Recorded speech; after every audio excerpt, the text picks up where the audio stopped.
우리는 동기를 올릴 거다 그러면 상 준다 벌 준다 이것만 생각하잖아요. 그게 그렇게 가지고는 갈 수가 없다. 그리고 막 반항심만 생기게 돼 있다. 결국 어떻게 하면 우리 애를 내 말 잘 듣게 만들까요? 조이스틱 되는 거죠. 어떻게 하면 조이스틱 성능 좋게 할 수 있습니까? 이렇게 물으시면 안 되는 거예요. 엄마 말 잘 들어가 아니고 어떻게 하면 얘가 좋은 선택을 할 수 있도록 내가 부모로서 도와줄까 이렇게 봐야 됩니다.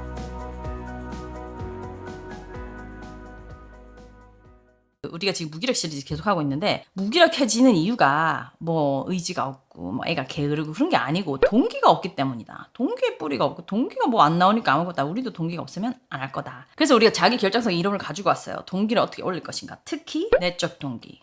우리는 동기를 올릴 거다 그러면 상 준다 벌 준다 이것만 생각하잖아요. 그게 그렇게 가지고는 갈 수가 없다. 그리고 막 반항심만 생기게 돼 있다. 결국 무기력해지게 돼 있다.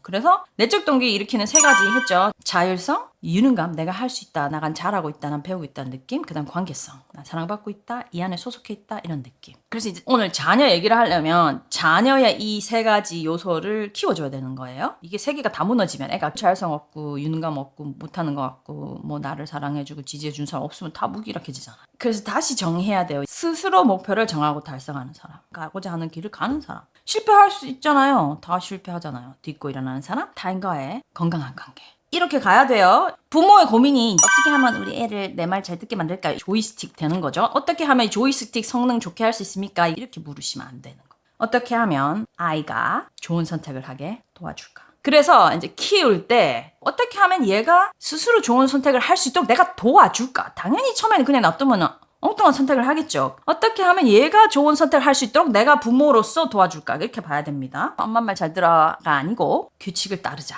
규칙을 따르는 데는 이유가 있죠. 그리고 규칙은 좀 함께 만들어야 되죠. 어릴 때 이렇게 말해주면 좋아요. 예를 들면 어린 아이 같으면은 얘가 좋은 선택을 할 수 있도록 도와주는 방법에 어느 정도는 일관적인 환경을 만들어주면 애들이 안정감도 있고 자기 나름 그 루틴을 습득하게 됩니다. 대체로 같은 시간에 일어나고 같은 시간에 밥 먹고 이렇게 대체로 좀 생활이 안정된 아시죠? 아이들에게는 조금 더 안정된 루틴과 환경을 해주면 애들이 안정감을 느끼면서 요렇게 하면 되는구나. 그 예측 가능성이 있으면 자율성도 키우게 됩니다. 안정감도 생기고. 좋죠? 자유를 주면 지멋대로 할 건데 이 말 하잖아. 되게 중요한 개념이 있어요. 자유를 울타리 안에서 주는 거야. 울타리 안에서. 경계 안에서 진정한 자유를 할 수 있도록. 그럼 경계를 세워주는 게 굉장히 중요하죠. 이게 울타리를 왜 쳐주냐면 그 안에서 일어나는 일은 감당할 만하다는 걸 쳐주는 거예요. 그리고 그 밖에 나가면 위험하다. 그 안의 결과는 스스로 좀 경험하게 놔두는 거예요. 자기가 결정하면서 책임감을 주는 겁니다. 여기다가 그러니까 자율적이지만 우리가 남을 해하거나 피해를 주면 안 되죠. 그런 거는 계속 주는 거예요. 그 안에서는 네가 나름 자유로울 수 있다는 걸 가르쳐 줍니다. 그리고 그 울타리 안에서는 실패를 해도 감당할 만한 실패를 할 수 있도록 놔두는 이게 되게 개념이 중요하고요. 우리나라의 훈육 방식은 이거 안 하면 벌 받는다. 이거 해야 사랑받고 칭찬받는다. 이렇게 많이 돼 있어. 벌, 상벌. 이거 다 외적 동기죠. 그 동기도 뭐 안 좋은 건 아니고 다 도움돼요. 특히 산만한 아이들은 또 외적 동기 좀 많이 줘야 되기도 해요. 우리가 훈육을 하는 이유는 아이에게 teach 하기 위해서이다. 가르치기 위해. 그래서 내가 훈육 막 애한테 막 열불나서 막 소리 지르고 있어. 진짜 내가 가르치는 건가 생각해 봐야 돼요. 막 혼내고 있어. 막 벌이랑 벌은 막 퍼붓고 있어. 진짜 내가 얘한테 가르쳐 주는 건가? 여기서 내가 가르치는 거는 뭔가? 훈육은 가르침이 있어야 됩니다. 그 내가 애 훈육하는데 뭘 가르치려고 하느냐? 옆에 사람은 때리면 안 돼. 밀면 안 돼. 순서는 지켜야 돼. 내가 뭘 가르치려고 하느냐? 그럼 그 가르침에 되게 집중해야 돼요. 가르쳤잖아요. 다음에 걔가 그 가르친 바를 알도록 저건 지켜야 되지. 그 가르침을 다 얘가 흡수해서 그거에 맞게 행동할 수 있도록 그걸 하는 거예요. 근데 애가 뭐 한 번 한다고 되지 않죠. 우리도 안 되는데. 그래서 가르침이라고 꼭 기억하셔야 됩니다. 네가 더 배우고 성장하고 네가 행복하길 바라고 네가 좋은 선택을 할 수 있는 성인으로 자라도록 내가 돕고 싶다는 내 마음을 표현해주고 이 아이의 동기도 이런 게 중요한 가치구나. 삶에서 따라야 하는 가치구나. 사랑, 존중, 배려, 기여, 신뢰, 정직, 책임감을 다함, 연결, 소속감 이런 거구나를 그거를 가르쳐줘야 돼요. 내적 동기, 뭐 왜 우리가 이런 결정을 하는가를 얘기를 해놔야 자기가 스스로 자기 기준으로 결정할 수 있고 책임질 수 있고 자율감과 공감이 나오는 거예요. 바운더리 할 때 타협 불가한 게 안전이죠, 안전. 바운더리를 너무 많이 쳐주면 이 방목이 아니고 사육이 돼요, 사육. 바운더리는 조금 크게 써주고 그 안에서 이제 숨 쉬고 돌아다닐 수 있게 그 바운더리 안전은 타협 불가. 그래서 안전이나 건강, 이게 부모로서 건강, 흡연, 음주, 약물 이런 거는 타협 불가다. 요 바운더리를 정할 때 내가 얘한테 가르치려고 하는 게 뭔가 정직해야 된다. 신뢰가 있어야 된다. 그다음 맡은 바, 네가 맡은 거는 해야 된다. 다른 사람한테 피해주지 말고 좀 배려하는 모습을 보여야 된다. 공동체 구성원으로서 기여하는 부분이 있어야 된다. 그 다음에 한 가지 얘기할 거는 상호 존중을 얘기해주면 좋아요. 그러니까 아무리 자유가 있어도 존중하지 않는 행동과 말, 우리는 욕설은 하지 않는다. 모욕적인 말이나 그런 말은 하지 않는다. 그러면 부모도 안 해야 돼. 부모는 하고 니는 하지 마라. 어렵습니다. 상호 존중 같이 하지 않는다. 이렇게 해야 돼요. 욕설이나 폭언은 언어로 남을 해하는 거다.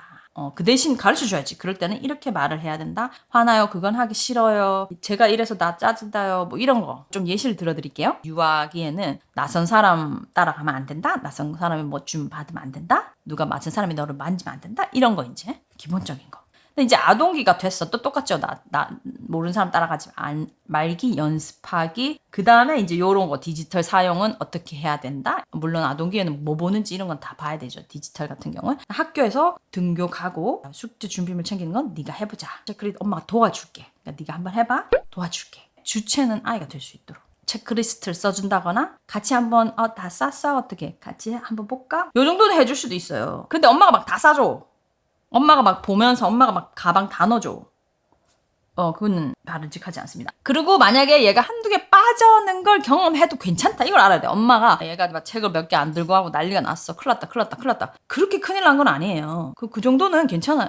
그러니까 자기도 그걸, 이거 빠뜨렸네. 그러면 이제 왔잖아요. 빠뜨려서 뭐 친구랑 같이 보고 그랬어. 그러면, 그랬구나. 우리 그러면 안 빠뜨리려면 어떻게 하면 좋을까? 사실 선생님한테도 좀 죄송하고, 친구한테도 좀 미안하고, 너도 집중 안 되고 그러지. 그걸 이제 경험하는 거야.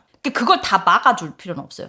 이제 시간 관리 같은 경우도 G마인드에서 프린트해서 쓰시면서 아이가 확인하면서 할 수 있도록 이거 해야지 이거 말하고 이거 해야지 이러시지 말고 나영아 지금 우리가 15분 정도 남았는데 우리 루틴에 지금 뭐 해야 될 차례지? 요 정도. 그럼 애가 가서 루틴을 보고 요거 우리 양치질 했고 밥은 먹었으니까 옷 입을 시간이네. 이렇게 무슨 시간이지? 그러면 옷 입을 시간이네. 그럼 옷 입고 나서 그것도 띄서 옷 입었다고 해놔. 이렇게 아이들 일 시킨다기보다 분담하는 거예요. 너는 숟가락 놔라. 너 쓰레기가 있으면 저쪽에 놔둬라. 네가 먹고 난 밥그릇은 안에다 넣어줘라. 이렇게 요 정도 해주고 이게 중요한 게 뭐냐면 요 정도 해주고 나머지는 조금 자유롭게 놔둬야 돼. 근데 당연히 발달 단계에 따라 아동기는 무조건 계속 애를 봐야 되죠. 이제 점점 조금씩 더 아이에게 가르쳐주면서 제한을 두고 그 안에서는 하라고 두는 거죠. 청소년이 이제 어렵죠. 청소년은 이게 울타리예요. 이건 무조건 안 된다는 거예요. 안 된다는데 여기 또 하는 애가 있어요. 그런 경우는 이제 내가 말했다시피 전문가 도움이 필요할 수 있어요. 이렇게 처음부터 얘기해서 청소년 들어갈 때부터 건강을 해치는 일이나 안전에 위험한 일은 하면 안 되기 때문에 음주, 흡연,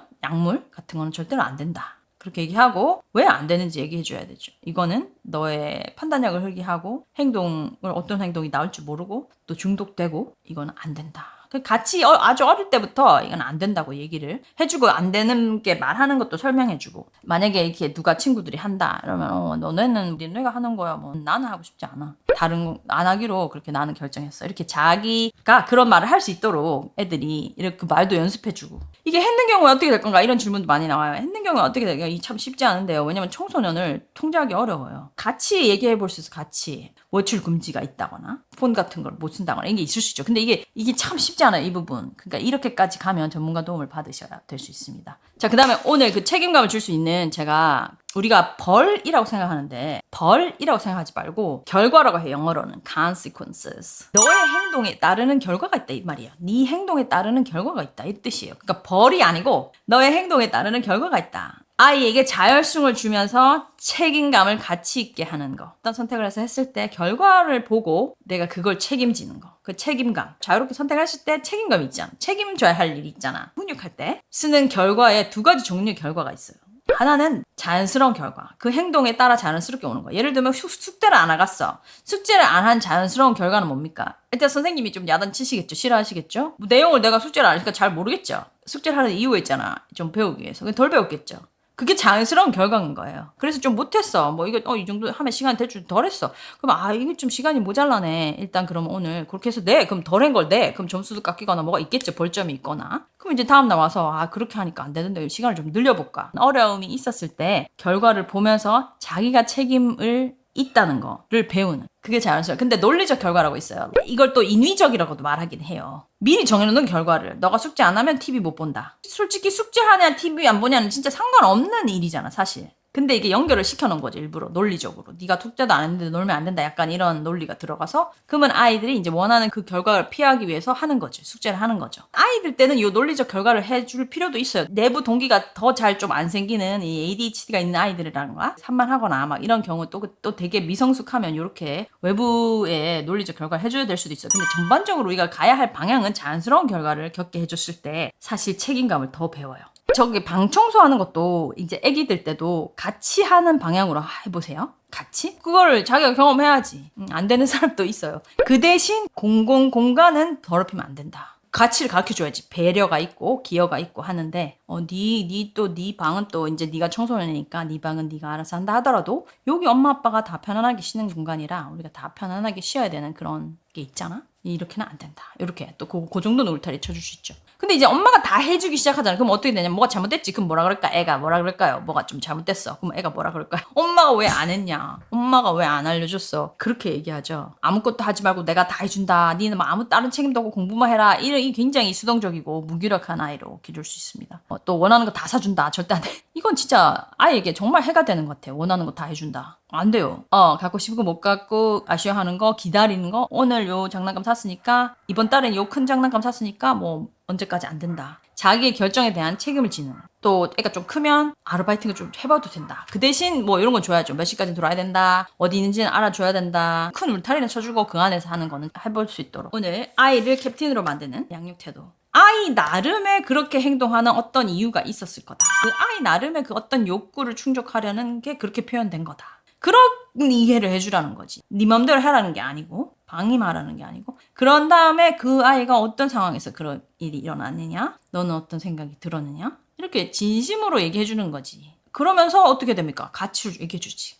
그렇게 돼서 네가 그 친구가 그렇게 얘기해가지고 이렇게 이걸 했구나. 근데 우리에게 중요한 큰 울타리가 있지. 그때 이렇게 말할 수 있으면 좋아요. 이게 굉장히 효과가 있어. 엄마 아빠가 너한테 이렇게 해라 저렇게 해라 많은 걸 얘기하지 않잖아. 아주 중요한 것만 얘기하잖아. 이 말을 할 수가 있어야 돼. 근데 막 온갖 거 다 얘기하면 말이 안 돼요. 그래서 엄마 아빠가 말하는 거 이건 아주 중요하기 때문이야. 이거는 협상을 할 게 아니야. 안전, 피해가지 않고 건강을 심하게 해친다거나 아주 위험한 거나 이거는 부모로서 내가 허용할 수가 없어. 자, 우리의 불타리는 이거라고 정확하게 얘기해주고 이건 안 된다. 얘기해주고 예를 들면 막 야단을 쳐. 네가 어떻게 이게 말 되냐? 막 이렇게 하면은 보통은 어떻게 되냐면은 깨갱하고 있겠죠. 있긴 있을 텐데 또 이렇게 몰래 할 수 있단 말이에요. 부모한테는 또 얘기 안 하고. 그러니까 이걸 열어놓는 게 그래서 경청이 중요한 거 들어주는 거. 내 불안 때문에 애를 과도하게 이런 경우가 많습니다. 내 불안 때문에 이유가 하나도 없어. 가르쳐주는 가치도 없고 중요한 것도 없고 그냥 내 불안 때문에 아니면 내 선호도 때문에 이렇게 무조건 해야 돼.